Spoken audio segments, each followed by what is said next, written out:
Today is a do nothing kind of day. You know what I mean?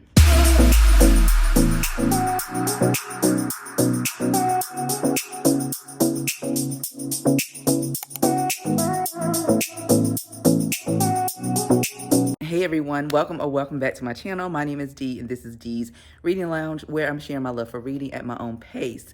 And so in this video, I am going to be sharing the nonfiction books that I will be prioritizing for 2025. Now, I did, right before making this video, I did start to pull out books for 25 books for the year that I wanted to read, but then it quickly got overwhelming, and I know I'm not going to read those books because there's so many other books that I have bought that I want to read more than those books specifically. Not that I don't want to read them, but since I have a lot of books and I am a mood reader, I knew better. So I quickly aborted that.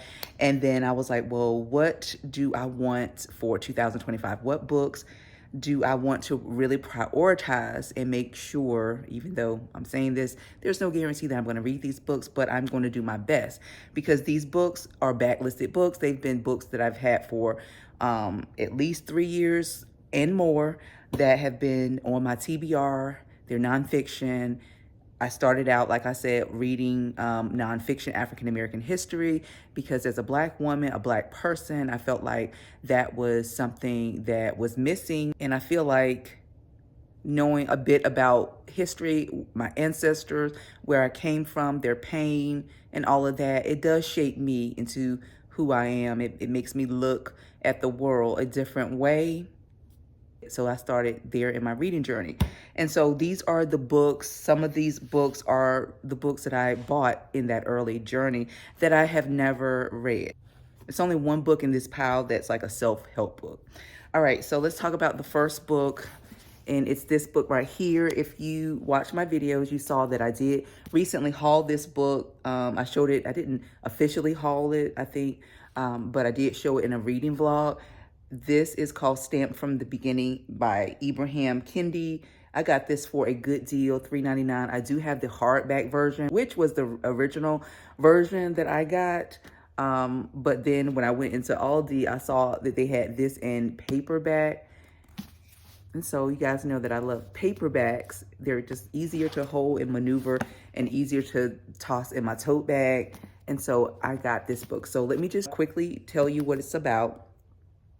So it does say it's a deep, girl, let me put my glasses on because I cannot see. Okay, now that we have the peeps on, so it says a deep and often disturbing, of course, stamped from the beginning, chronicling of how anti-Black thinking has entrenched itself into the fabric of American, not solely through ignorance, but through a rationalization of inequity in institutional practices. And that was blurbed by The Atlantic. So that's just a short synopsis of what this is about, anti-Blackness, and how that still permeates American society in ways that you might not even think is anti-Blackness. It may be. Okay, so the next book is The Original Black Elite, Daniel Murray and the Story of a Forgotten Era by Elizabeth Dowling Taylor. This is a New York Times best-selling author. I've had this from the very, very beginning, and I was intrigued because this is a class of Black people that we never knew existed in history. Like growing up, you know, as a small girl, I never knew that there was a class of elitist people, people who were professionals, who had money, who had power. I never knew that that existed. And so that is one reason why I was drawn to this book, to read about this era, a generation of people who were doing well in society. You know, Black people have always been portrayed as struggling and things like that. And that was not always the case. We have built institutions, we have built communities, but that was all taken away in one way or the other. So it says The Original Black Elite is a compelling biography of Daniel Murray and the group of the writer, scholar W.E.B. Du Bois called the Talented Tenth. In this work, Elizabeth Dowling Taylor deftly demonstrates how the struggle for racial equality has always been complicated by the thorny issues of class. So, the original Black elites. The next one is No Stranger, The Warmth of Other Suns by Isabel Wilkerson. This one has been on my TBR for 5 years, and it's a chunker of a book, close to 600. Well, actually, it's 500 pages. It just looks big. A little over 500 pages, but it just looks big. It's one of those floppy paperbacks that I absolutely love. This is Isabel Wilkerson right here. She also has wrote a lot of other books, but this is the epic story of America's Great Migration, where Blacks from the South moved to the North for a better life.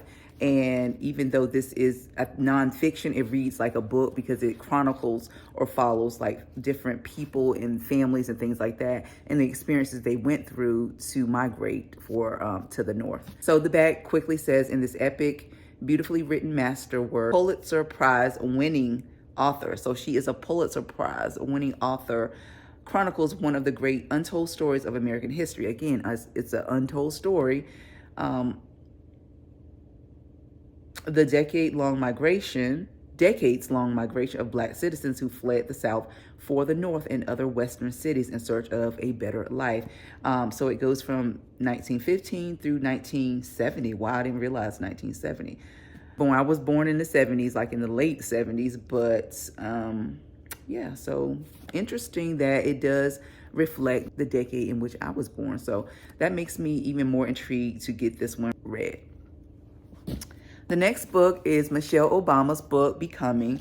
And my best friend bought me this book when I started my reading journey. And of course, like I said, I was reading nothing but nonfiction, African-American fiction, self-help, things like that, but specifically Black American history. And she bought this one for me for my birthday. And that was several years ago, or probably over 5 years ago, because this was published, when was this published? 2018. So she bought this for me in 2018, right when it came out. It's still in good condition, y'all, because it's been with me throughout my journey of life, packing up books and boxes, moving. Since then, I have moved 3 times over the years since I've had this book. And so I do want to read this book. However, I feel like I'm a little spoiled because I have watched a lot of interviews by Michelle Obama. I know a lot about her life just by watching those interviews and things like that. And so I might be a little spoiled. It might not have the same effect because I recently had that experience with another book that I just recently read, a memoir, because I love the person so much that I watch interviews, I follow them and stuff like that. So I already kind of know a little bit, but hopefully I'm able to learn a little bit more about this wonderful lady, Michelle Obama. And so I do want to get that read because my friend did give it to me for my birthday and I have yet to read that book. Crazy. This next book was also a gift from the man that I'm currently with, my significant other. He bought this for me several years ago when we first started dating because he saw that I had a bookshelf and he was very intrigued because he actually used to be a reader as well, but then he went to graduate school, and because that became cumbersome reading, he was over it. So he was very intrigued to see that I was a reader and the type of books that I liked to read at that time. And so he bought this one for me, the 1619 Project. I had heard about this book before I met him, but I didn't buy it.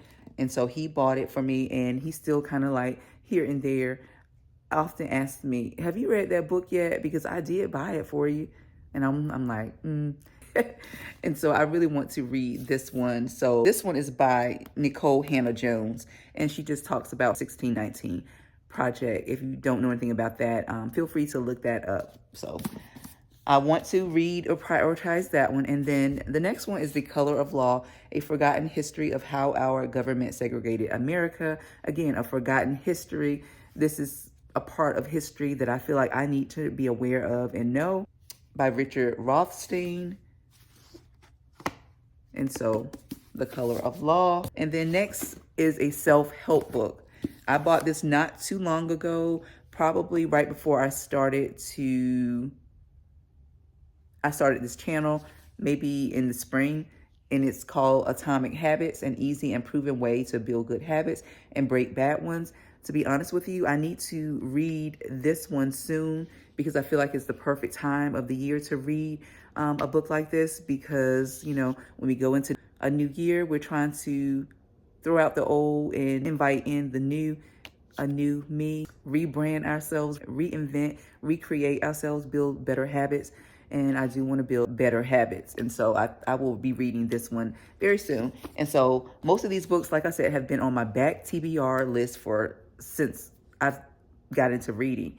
And I just want to get them done. And hopefully I didn't overwhelm myself. I was not going to do the 25 because I was just pulling out books for that video. And I was like, you know what? No, I'm not going to set myself up for failure, be unrealistic. I want to just pick out a few books that I want to read. And so these are the books that I chose. It's only 7 books, and I think that is totally doable. I hope this video inspired you to pull out some of the books that have been sitting on your TBR for quite some time that, you know, are not the fun reads, but it is going to shape you in a different way, open up your mind. And because these are like self-help, history books, you know, you're going to learn something from this. And I feel like it's still pertinent.